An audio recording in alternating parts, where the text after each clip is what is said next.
Meaning of green goddess. Green goddess. Green goddess.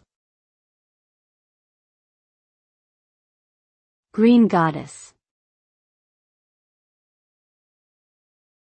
Green goddess. The term green goddess can refer to several different things. It was originally the nickname for a type of fire engine used by the London Fire Brigade in the early 20th century. In the culinary world, it typically refers to a creamy dressing or dip made with herbs like tarragon, parsley, and chives.